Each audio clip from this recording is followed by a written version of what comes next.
आपने आ प्रकारનું ફોર્મ આપેલ છે એમાં ફક્ત આપણે આટલી વિગતો પૂરીશું। પ્રથમ ખાનામાં જન્મ તારીખ છે એ જે વ્યક્તિનો ફોટો અહીં છે એની જન્મ તારીખ અહીં લખીશું। ધારો કે 1196 હોય તો 01/01/1996। આ વ્યક્તિનો આધાર નંબર અહીંયા 12 અંકનો અહીંયા લખીશું। ત્યારબાદ આ વ્યક્તિનો મોબાઈલ નંબર લખીશું। ત્યાર પછી આ વ્યક્તિના પિતાનું નામ લખીશું અને એની નીચેના ખાનામાં આ પિતાનું ઓળખ કાર્ડ, ચૂંટણી ઓળખ કાર્ડ જો મળે તો એનો અહીંયા નંબર લખવાનો છે।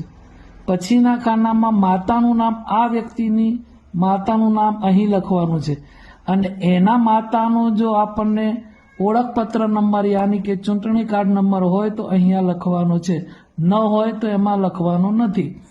અહીં જીવન સાથીનું નામ લખવાનું છે। ધારો કે અહીંયા પુરુષ છે તો એની પત્નીનું અહીંયા નામ લખવાનું છે અને એની પત્નીનો અહીંયા ઓળખપત્ર નંબર મળે તો લખવાનો છે। જો અહીંયા સ્ત્રી હોય તો અહીંયાનું પતિનું નામ અને અહીંયા જો પુરુષ હોય તો અહીંયા એના સ્ત્રીનું નામ લખવાનું છે। આ બંને વિગતો 2002ની મતદાર યાદીમાંથી મેચ કરીને લખવાની હોવાથી તમે આ કોલમો ભરતા નહીં, જેથી આપણું ફોર્મ ચેકચાક ન થાય। ખાસ છેલ્લે અહીં મતદાર જે અહીં આપેલો છે એની અહીંયા સહી કરાવી લેવી અને આ ફોર્મ પરત આપવું।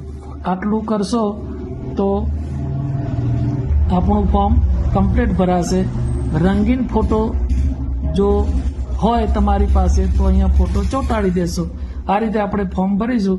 ખાસ આ બે વિગતો ભરતા નહીં, એ 2002ની યાદીમાં મેચ કરી અને ભરવાની છે। Thank you.